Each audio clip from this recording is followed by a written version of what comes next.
Hello and welcome back to France. Last time, well, we didn't do that much. We ended two wars, and thanks to having very little diplomatic power, it actually took forever to get that done. But what we will be doing this time is most likely another war against Sweden, mostly likely a war against Aragon, and to top it all off, we'll most likely fight Great Britain and a couple of countries over here. Most likely a war against Ming, where we'll be taking the last Shan provinces and probably a couple more, sell them to them. And then hopefully try and vassalize Ming and get the Shou provinces handed over to Ming again. Other than that, we'll most likely grow Kandash to try to try to drag Malabar into some sort of war. We'll have to see how that actually plays out. And well, other than that, I'm a little bit unsure. We'll most likely also start the annexation of Portugal. I'm pretty sure integrating them, as it were, once we have the relations high enough. So that shouldn't be that much of an issue. But yes, as I said, we will be fighting wars, and I will most likely try and take this and hand it over to England. I'm a little bit unsure if England will actually take these, but I can at least hope for it. So we'll simply have to see how this goes. The British are really working hard on their settlers, as it were. So that's a little bit troublesome. But yes, I believe I can hand everything over to England, thanks to the fact that they have English and Catholic. Basically, they have the exact right culture and religion that's needed. So we'll aim for that. And if not, well, that's my bad. But at the very least, I'll hope that it is as I thought, more or less. Integration is a slow process. Byzantium and Malva has been integrated, and that was apparently enough to get some people to leave the coalition against us. Weirdly enough. But I don't complain. This means that we now have, we'll be getting some more diplomatic power a month, and that is kind of important. Other than that, we'll probably not do too much, so I'll just wait for my diplomat to get back home, and then we'll decide on a course of action, as it were.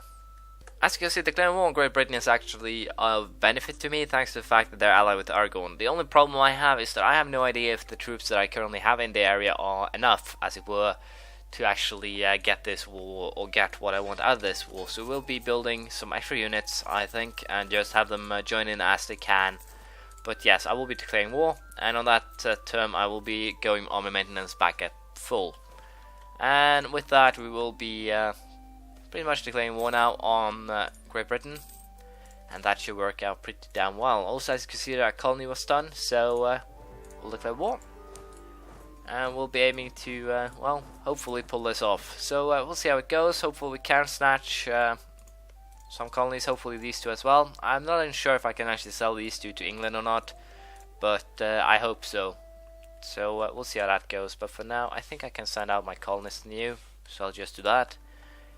And we'll march troops into Aragon here. So yes, we'll see how this goes. I'm pretty hopeful I can make a peace deal with both of them. I'll be taking Barcelona in that case, and then Valencia in next war. That will banish Aragon from Europe, and then I can simply start conquering their lands elsewhere, as it were.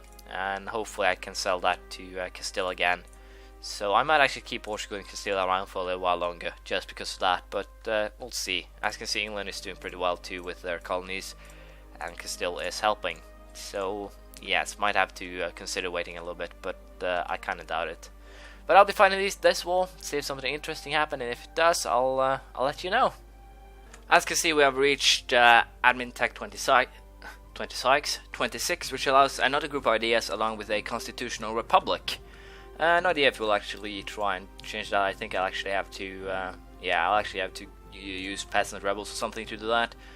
But yeah, I will not be taking that idea. I will be saving up for the next military level, which will give me better troops in kind of white, blue and red coat infantry along with the Frederikian, so I'll be waiting for them rather than take that point. But what we will be doing here now is choose another idea set, and I'm kind of tempted to go for trade here to boost my own treasure a little bit so I can have a bigger army, a bigger fleet and all that. But it's also very tempting to take the innovative ideas here for basically because of the fact I can have an extra leader.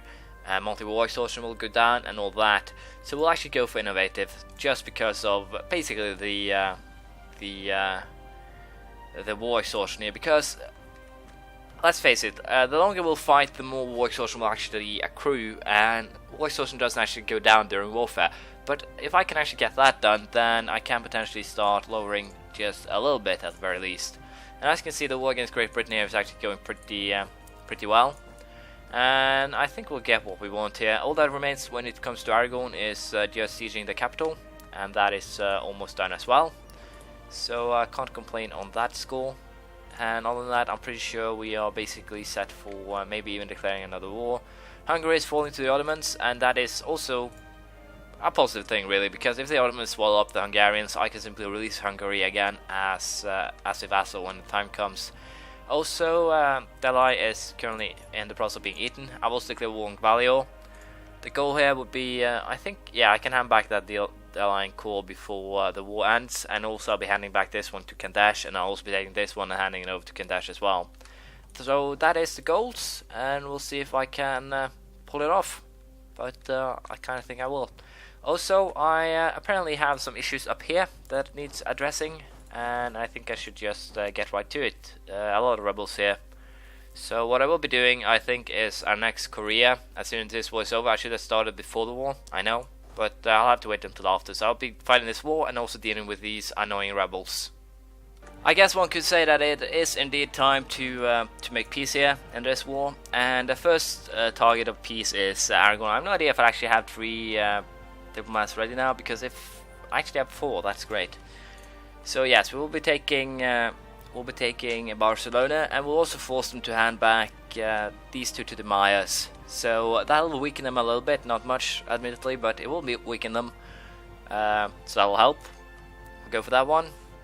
Gvalio, when it comes to their peace deal, we will be apparently this is their capital, so I can't actually hand it over to Delhi, so we'll just go for Gujarat to Kandash, and we'll be taking that one ourselves and sell it to Kandash, I think. We'll also have to give up course on what is very soon to be my lands. So there's that. Also, we'll simply have it tick one day, because otherwise I would not have been able to, well, make peace with Great Britain. It's at 79%, so it's no real reason for me to continue this war, and also have a rather big stack here heading my way. So what we will be going for is basically hand over or take as much land as possible, and that has a very simple reason for it, and that is that I'm pretty sure that the British can't actually, or as you can see, very little aggressive expansion will actually end up at home. The British will definitely end up in a coalition against me, but that doesn't really matter right now. I'll still be able to hand this over to the English, I think. So we'll go for that, and that will leave a rather big dent in their colonial empire, hopes, whatever you want to call it. Basically, I'm hurting them a lot, and as you can see, the English will take it without any problem at all. And I'm pretty sure they won't actually gain any aggressive, no aggressive expansion. I'm sure they won't gain any problems with damn, now I'm stuck again, with overextension, thanks to the fact that they will most likely show up as colonies. I have no idea why they wouldn't, so hopefully that will happen. We'll also be selling Barcelona to Aragon, and we'll be taking Valencia in the next war. So basically we're doing pretty well. My excuses. And last thing to sell is, I believe, Makostal to Kandash. So I'll just wait for that diplomat, and we'll sell it.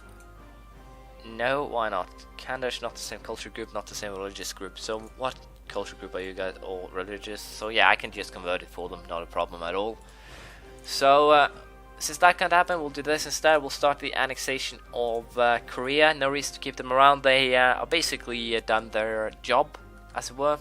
Now, as you can see, there are some Catholic zealots that are currently ravaging or causing troubles in Japan, and that is also a positive thing for me, because as far as I know, Shimazu is actually Catholic, as you can see.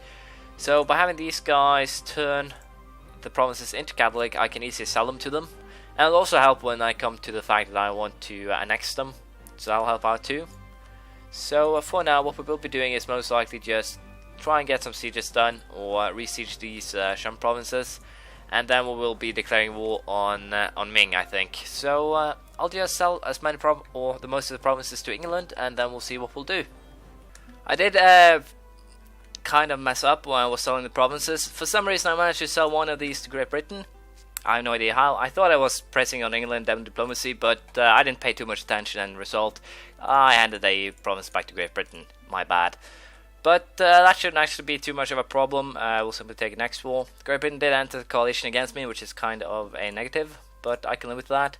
What we'll be doing now, once we actually get some of my diplomats back, we'll be declaring war on Bijapur.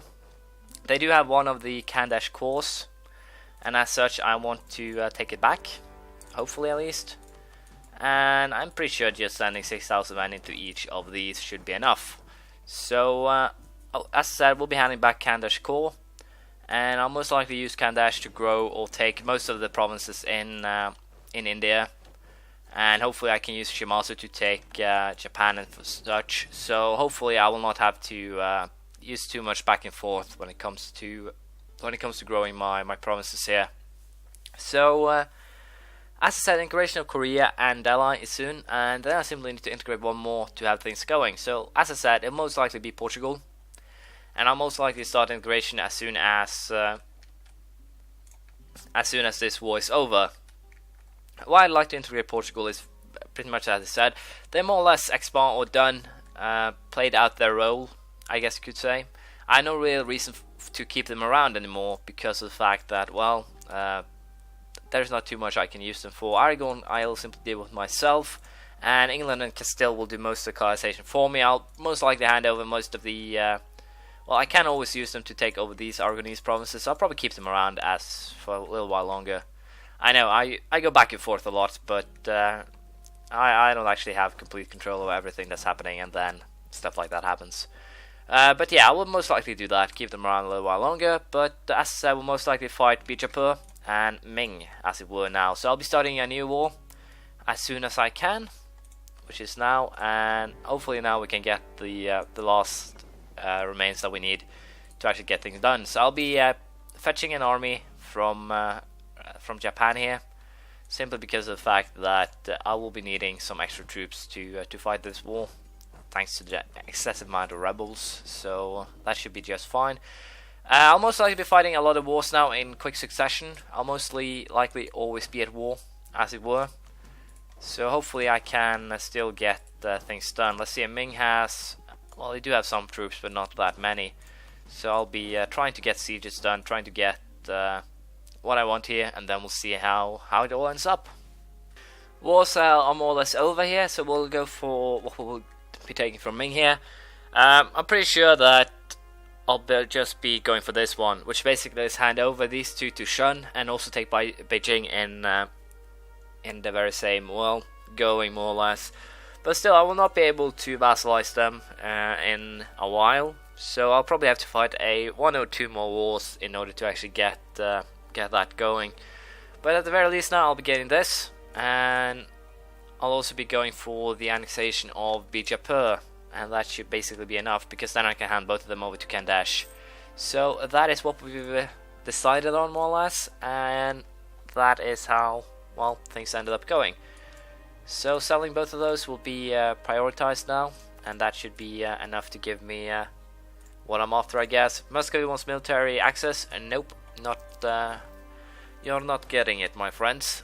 And hopefully then I can deal with the rebels here. But for now I'll be selling provinces, and then we'll most likely go for a war against Japan and a couple of others here. But yeah, that's basically how things have been done. I'll have to fight in, I know how to put it, fight a war then sell everything, fight a war then sell everything. I guess that's how we'll have to deal with it. But as you can see here, it seems that Aragon is at war with Mali, but I believe Mali actually, yeah, attacking against Aragon in Mali and conquest of Gold Coast. So they actually declare war for these provinces here. Potentially now Aragon will take a couple more Malian provinces, which is kind of bad, but I'm a little bit unsure if I can actually take this from Mali and then sell it to simply Castile if I convert them, because if I can, that would be very great. So I might actually consider doing that. And well, there are some other things that need to be dealt with. These colonizations down here is a little bit annoying, and well, I'll probably deal with it sooner or later. I also need probably need to take these three from Shawnee to give England a continuous well, amount of land, more or less, and that I think should help out a bit as well. But if we do a little bit quick here on the collision map mode, I do have some enemies, and that is mostly Norway, Great Britain, Aragon, and Malabar. Sweden, I believe, still is in the coalition. Yeah, they're still against me. So I need to find ways around that to actually go for wars. But as you can see, in Asia, people don't really care if I take an island. It's the only one that I'm really pissed off is Malabar and Gvalio, so I need to deal with them, but it should be fine. I can simply declare war on Diviet or the Oirat Horde, and that will most likely drag them in. But here is the real thing, the military update, whatever you want to call it. Land morale increased by a whole point. That's actually quite a lot, so that is positive. Combat fleet increased by 2, and can now use white coat, blue coat, and red coat infantry along with Frederican infantry, which also is quite good. And I'll most likely go for a upgrade on the diplomatic tech as well. Trade range plus 200, trade efficiency plus 10%, and I can now build Quebec, which is a galley, if I'm not mistaken. So no real use for them as things are now. But yeah, the military tech update is very good. I'll be using that one, I think, a lot. And here you can see a funny thing. Portugal has wandered all the way over here and have decided to, well, show how good they are, I guess you could call it. I think we'll go for I think I'll take blue coats this time. So yes, on that note, I will be as I said, most likely fighting Japan next time, and most likely another war against Ming, because they're still a little bit too big to vassalize in a single war. I can always hope that Shou actually decides to declare war on them, but well, who knows, they might not. Can only hope at this stage. So yes, I'm going to vassalize Ming, then we'll start the annexation of Shan. They'll give me a lot of land in the area, and all in all that should help out quite a lot. So what will happen next time is most likely that we'll integrate both Delhi and Korea. War against Japan to, well, basically get Manchu done so I can integrate them as well. I am a little bit unsure if I want to use the Horde for the purposes of taking down Muscovy here. It could be a very good thing to do since, well, they do have a lot of cores in the area. I think I can also hand over some of the Muscovit's provinces, but that's something we'll have to worry about next time. Probably also do a little bit more warfare in Europe. Ulm and the Palanate are on the menu, so we'll see how that goes. Thank you for watching. Please leave a comment, praise, criticism, anything you feel like, and I'll see you around next time. Bye.